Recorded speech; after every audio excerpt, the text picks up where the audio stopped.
साल 1914 दुनिया में एक ऐसी जगह थी जहां ना कोई शहर था ना इंसानों की भीड़, सिर्फ समंदर और एक छोटा सा आइलैंड।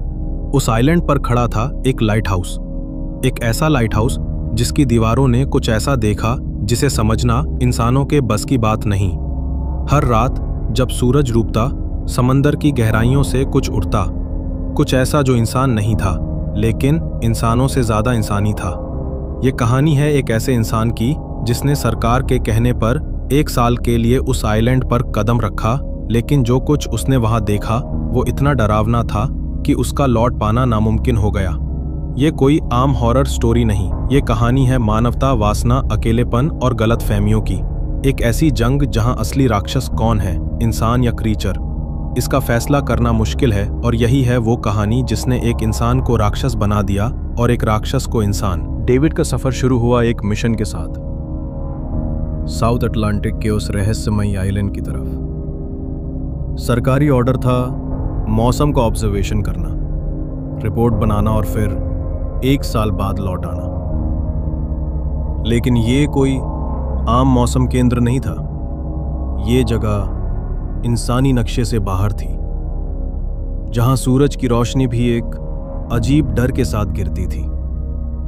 शिप के साथ डेविड उस आइलैंड तक पहुंचता है। साथ में आता है एक अजनबी, ग्रूनर, जो खुद को वहां का लाइट हाउस केयर टेकर बताता है। लेकिन जैसे ही डेविड और कैप्टन लाइट हाउस के अंदर जाते हैं, सब कुछ बिखरा हुआ है। फर्नीचर उल्टा पड़ा है, बर्तन जमीन पर टूटे पड़े हैं और पुराना वेदर ऑफिसर वो गायब है। उसके ग्रूनर का ये जवाब ना सिर्फ डरावना था बल्कि उसके चेहरे पर जो ठंडापन था वो एक नए खतरे का संकेत भी दे रहा था।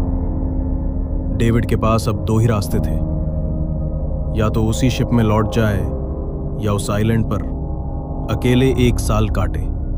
पैसों की जरूरत, जिज्ञासा और एक अनकही जिद डेविड को रुकने पर मजबूर कर देती है। लेकिन जैसे ही कैप्टन शिप लेकर चला जाता है, डेविड अकेला रह जाता है, उस लाइट हाउस, उस रहस्य और ग्रूनर के साथ। और यहीं से शुरू होती है वो कहानी जो धीरे धीरे डरावनी भी। डेविड को लगा था ये सिर्फ मौसम की रिपोर्टिंग होगी, लेकिन कुछ रातें ऐसी होती हैं जब समंदर खुद बोलता है और उन आवाजों में छिपे होते हैं कई रहस्य। आइलैंड पर पहली रात डेविड को लग रहा था जैसे सब कुछ कंट्रोल में है। उसने अपना छोटा सा घर व्यवस्थित किया, पुराने वेदर ऑफिसर की डायरी पढ़ी जिसमें कुछ अधूरी बातें थीं और कुछ अजीब स्केच, ऐसे जानवर जो उसने पहले कभी नहीं देखे। उस डायरी में उस अफसर की पत्नी की एक धुंधली तस्वीर भी थी, लेकिन डेविड को अंदाजा नहीं था उसके दरवाजे पर जो खतरा दस्तक देने वाला है वो कोई इंसान नहीं था। अगली सुबह समंदर किनारे कुछ अजीब पैटर्न में रखे पत्थर और सीशेल्स दिखे। वो नेचुरल नहीं लग रहे थे, जैसे किसी ने उन्हें जानबूझकर वहां सजाया हो। शाम होते होते डेविड ने लाइट बंद की, रिपोर्टिंग पेपर लिखना शुरू किया। तभी ठक ठक दरवाजे पर किसी ने नॉक किया। ग्रूनर, उसने आवाज लगाई। कोई जवाब नहीं। जैसे ही वो लैंप लेकर दरवाजे की तरफ बढ़ा, नीचे से एक अजीब प्राणी का हाथ अंदर आने की कोशिश कर रहा था। वो इंसानी था ना जानवर, कुछ बीच का, कुछ बेहद डरावना। डेविड ने बिना वक्त दबाए खुद को बेसमेंट में छुपा लिया। कपकपाते हाथों में छुरी थी और जब उस क्रैक से उस क्रचर की आंखें झांकने लगीं तो उसने पूरी ताकत से छुरी मार दी। चीखते हुए वो प्राणी भाग गया, लेकिन खतरा अभी टला नहीं था। अगली सुबह डेविड ने रेत पर जो निशान देखे वो इंसानों के नहीं थे। वो निशान समंदर से आए थे और वहीं जाकर खत्म हो गए। अब उसे समझ आ गया था कि ये जंग मौसम से नहीं, समंदर के अंदर छुपे राजों से थे। लेकिन असली झटका उसे तब लगा जब वो मदद मांगने गया ग्रूनर के पास और उसने दरवाजा बंद कर दिया। अब डेविड को ये यकीन हो चुका था ये आइलैंड उसके लिए एक मौसम की रिसर्च पोस्ट नहीं, एक जिंदा डरावना भूल भुलैया बन चुका था। उसे लगा शायद ग्रूनर मदद करेगा, इसलिए वो भागते हुए लाइट हाउस पहुंचा। दरवाजे पर जोर से चिल्लाया, दरवाजा खोलो, वो वापस आ सकते हैं। लेकिन अंदर से सिर्फ एक ठंडी आवाज आई, तुझे शिप के साथ ही लौट जाना चाहिए था। अब भुगतो, दरवाजा नहीं खुला। डेविड वापस लौटा, लेकिन अब डर कर नहीं, जंग के लिए तैयार होकर। उसने घर की हर खिड़की को लकड़ियों से जाम कर दिया, गेट के बाहर नुकीले बांस और लकड़ियों का जाल बिछाया, फर्श पर पुराने कागज और किताबें रखीं और उन्हें तेल से भिगो दिया। अगर हमला हो तो आग से लड़ाई होगी। तभी उसे घर के अंदर एक पुराना बॉक्स मिला। उसमें एक गन और बहुत सारी बुलेट्स थीं। उसे थोड़ी हिम्मत मिली, पर डर अब भी जिंदा था। जैसे जैसे अंधेरा बढ़ा, हवा और समंदर की आवाज और डरावनी होती गई। डेविड गन हाथ में लेकर एक कोने में बैठ गया, और फिर गड़गड़ाहट, चिल्लाहट और खरोचने की आवाजें वो फिर आ चुके थे। इस बार सिर्फ एक नहीं, पानी से कई क्रिएचर्स उगते दिखे। उनकी संख्या बढ़ती जा रही थी। वो सीधे डेविड के घर की तरफ बढ़ रहे थे। डेविड ने बिना वक्त गवाए गोलियां चलानी शुरू की। कुछ क्रिएचर्स वहीं गिर पड़े, लेकिन बाकी और भी ज्यादा गुस्से में आ गए। गेट तोड़ने की कोशिश जारी थी। डेविड ने फौरन कागजों में आग लगा दी। लपटें उठीं और वो क्रिएचर्स डर के मारे पीछे हट गए। लेकिन आग ने डेविड का घर भी जला दिया। जलते हुए घर से डेविड किसी तरह एक चादर ओढ़कर बाहर निकला और लाइट हाउस के पास एक बड़े पत्थर के पीछे छिप गया। उसका दाहिना हाथ बुरी तरह जल चुका था। किस्मत से बारिश शुरू हो गई, पर जब तक सुबह हुई एक ही रास्ता था, ग्रूनर की शरण। लेकिन क्या ग्रूनर उसे अपनाएगा, या फिर उसे खुद से भी बड़ा खतरा साबित होगा? जब इंसान से ज्यादा राक्षसी हो जाए एक इंसान ही, तो असली डर समंदर से नहीं, लाइट हाउस के अंदर से आता है। अब डेविड को नहीं सिर्फ राक्षसों से, बल्कि एक टूटे हुए इंसान से भी बचना है। घर जल चुका था, दाहिना हाथ जख्मी था, बारिश की बूंदें गिर रही थीं, और डेविड की किस्मत उसे वापस उसी जगह ले जा रही थी जिससे वो भाग रहा था, लाइट हाउस। वो पत्थरों के पीछे छिपा रहा, देखता रहा कि कब ग्रूनर बाहर आए, ताकि गन पॉइंट पर उसे अंदर जाने के लिए मजबूर कर सके। लेकिन तब एक ऐसा सीन सामने आया जिसने डेविड को चौंका दिया। ग्रूनर अकेला नहीं था, उसके पास एक फीमेल क्रीचर थी, जो ना तो पूरी इंसान थी ना पूरी मछली। लेकिन एक बात साफ थी, वो ग्रूनर की पालतू थी। डेविड ने गन तानी, मुझे अंदर आने दो वरना गोली मार दूंगा। लेकिन तभी वो फीमेल क्रीचर ग्रूनर की रक्षा में आ गई। ग्रूनर बोला, ये मेरी है, मैंने इसे पाला है। अगर रहना है तो मेरी शर्तों पर रहना होगा। और इस तरह डेविड की नई कैद शुरू होती है, दिन रात का नया सिस्टम। सुबह पानी भरना, साफ सफाई, खाना बनाना, शाम क्रीचर से गार्ड ड्यूटी, और रात ग्रूनर की सनकी बातें सुनना और उस फीमेल क्रीचर पर उसके जुल्म देखना। डेविड की आत्मा हर रोज चिल्लाती थी जब वो देखता ग्रूनर उस फीमेल क्रीचर पर फिजिकल टॉर्चर करता है, उसे नीचा दिखाता है, जब चाहे उसे इस्तेमाल करता है। एक बार उसने उसे बुरी तरह पीटा, और अगले ही दिन वो फीमेल क्रीचर चुपचाप ग्रूनर के पैर दबा रही थी। क्यों? क्योंकि उसका माइंड ब्रेक हो चुका था। वो अब खुद को सिर्फ एक गुलाम समझती थी। डेविड अब समझने लगा था, असल खतरा वो सी मॉन्स्टर्स नहीं है, बल्कि वो इंसान है जो खुद को राजा समझता है। एक और डरावनी रात, जब क्रीचर्स वापस आए, ग्रूनर ने डेविड को अकेले बाहर छोड़ दिया, गेट बंद, अंदर से लॉक। डेविड चीखता रहा, लड़ता रहा, जख्मी हो गया, लेकिन जिंदा बच गया। सुबह ग्रूनर ने दरवाजा खोला और कहा, अब तू लड़ना सीख गया है, अब तू काम का है। अब डेविड सिर्फ जीवित नहीं था, वो एक सर्वाइवल मशीन बन चुका था। डर खत्म हो चुका था, और अब उसे सिर्फ एक चीज परेशान करती थी, उस फीमेल क्रीचर की हालत। धीरे धीरे डेविड और उस क्रीचर के बीच एक बंधन बनने लगा। वो उसे खाना देता, चोटों पर मरहम लगाता, उससे इंसानों की तरह व्यवहार करता। उसने उसका नाम रखा एनारियस। ऐसा नाम जो अब उसकी पहचान था। न किसी की गुलामी, न किसी की कैद, बस एक जीव जो प्यार और आज़ादी डिजर्व करता है। अब डर और दहशत के बीच एक बीज बोया जा चुका था, दया, प्यार और इंसानियत का। लेकिन क्या ये बीज इस शैतान लाइट हाउस में फल फूल पाएगा, या फिर ग्रूनर सब कुछ जड़ से उखाड़ देगा? समुंदर में बर्फ गिरनी शुरू हो गई थी। ठंडी हवाओं के बीच डेविड और एनारियस की दोस्ती अब एक गहरे जज्बात में बदलने लगी थी। एक ऐसा रिश्ता जिसमें ना कोई भाषा थी, ना कोई धर्म, ना ही कोई स्वार्थ, बस एक मौन समझदारी, एक इंसान और एक म्यूटेंट फीमेल क्रिएचर के बीच। डेविड ने उसे एक खूबसूरत टॉय बोट गिफ्ट की, वेल की हड्डियों से बनी थी, और यह पहली बार था जब एनारियस की आंखों में डर की जगह खुशी की हल्की सी चमक दिखी।